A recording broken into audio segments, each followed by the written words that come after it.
मी होते आणि त्यानंतर विद्यापीठ हायस्कूलमध्ये आले. आता एवढ्या मोठी छान शाळा, मोठं सगळं आधुनिक तंत्रज्ञान असणारी शाळा आणि त्याचीच एक शाखा जी छोटी आहे विद्यापीठ हायस्कूलमध्ये, तिथे गेल्यानंतर खूप सारे चॅलेंज मला सफर करावे लागले.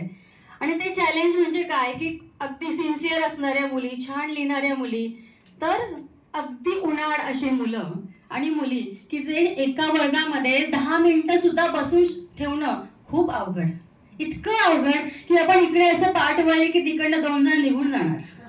मग हे चॅलेंज कसं करायचं आणि शिकवण्याचे तर पॅशन आपल्याला की नाही समजलं तर पाहिजे सगळ्यांना. मग काय करायला लागेल तर ह्याचाच विचार करून काही एज्युकेशनल टेक्निक्स मी अगदी सोपे सोपे पण असे वेगळे थोडेसे असे त्याच्यामधलं माझं हायलाईट आहे 3D model with QR code, पण त्याच्याकडे मी नंतर जाते. तर त्याच्या आधी जे काही टेक्निक्स मी वापरले ते मी आधी सांगते.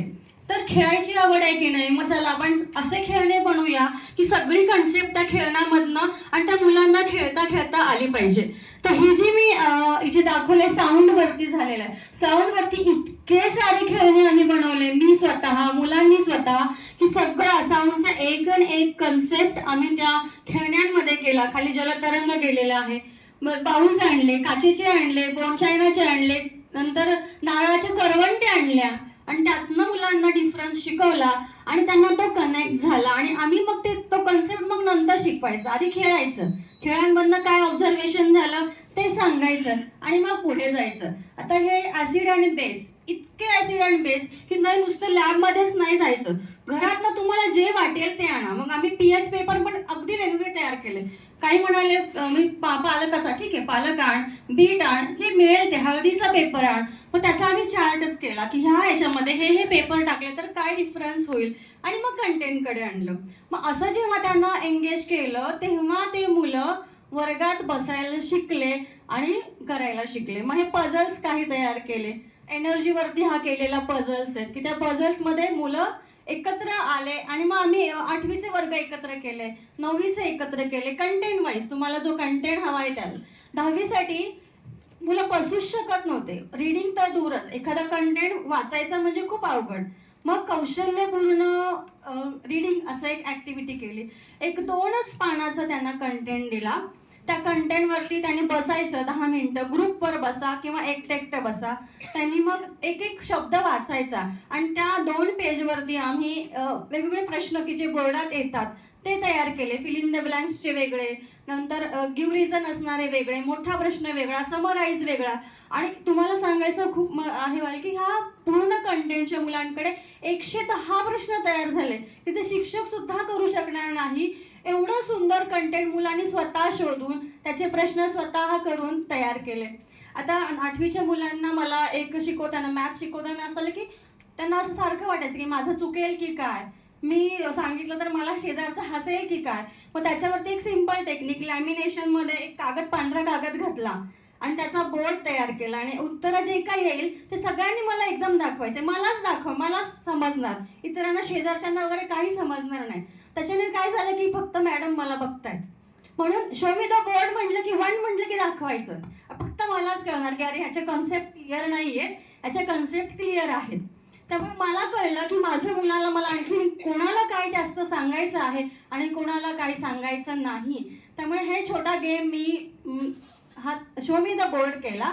आता हा बिंगो हा गेम अशावरती आहे की एखादी कन्सेप्ट आपण समजून सांगितली, एखादा लेसन समजून सांगितला, त्यातले जे कीवर्ड्स आहेत ते कीवर्ड्स, डेफिनेशन असेल, फिल इन द ब्लँक असेल, ते फक्त बाजूला लिहायचे आणि आपण एक सेंटेन्स सांगायचं आणि त्याने उत्तर त्या चौकटीत लिहायचं. ज्याचे सगळं पूर्ण होईल तो बिंगो म्हणणार. म्हणजे मला कळणार की त्या मुलाचे सगळे कन्सेप्ट मी शिकवलेले क्लिअर आहे. मग एकच कोणाचे झाले, 2 कोणाचे झालेत, 3 कोणाचे झालेत, मग कोण कच्चा आहे, तर याच्यावरती त्याला तिथे मला समजलं. असे अनेक गेम. तर हा जो प्रेशर आहे, हा प्रेशरचा गेम तर खूप धमाल केली, असे व्हिडिओ माझ्याकडे आहे. तर प्रेशर मी शिकवताना आधी ते बॉटल्स बाहेर घेऊन गेलो मी पाण्याच्या टाकीजवळ आणि कोणी कसेही होल्स पाडले, वरती खाली, आडवे तिडवे मोठे, आणि मग सगळ्यांना घेऊन येतं, प्रत्येकाचं वेगवेगळं यायला लागलं. मग त्याच्यावरनं का वेगळं, कोणाचं जास्त का बाहेर जातंय, कोणाचं कमी का जातंय, मग उंचीचा आणि प्रेशरचा काय संबंध आहे का, हे सगळं तिथे आम्ही समजावून सांगितलं. आणि त्याचबरोबर एक असंही म्हटलं की पाणी वाया जात आहे मॅडम, म्हणजे हे सुद्धा कुठेतरी मग काय करायचं आपण, तर आपण झाडाच्या बुंद्याशी हे खेळूया का, हे सुद्धा मुलांकडनं चाललं. म्हणजे खेळण्यामध्ये आपण त्यांचं कॉन्सन्ट्रेशन पण वाढवू शकतो आणि त्यांना अभ्यासाकडे पण आणू शकतो. आता हे मी जे विषय बोलते 3D मॉडेल 10वीच्या मुलांची. आता मी ज्यावेळेस कोविडमध्ये असेल किंवा कुठल्याही विषयामध्ये असेल, आमच्याकडे पेपर टाकणारे मुलं आहेत. म्हणजे सकाळी पेपर टाकतात, येतात, वॉश करतात कार, मग येतात किंवा आईवडिलांना मदत करतात.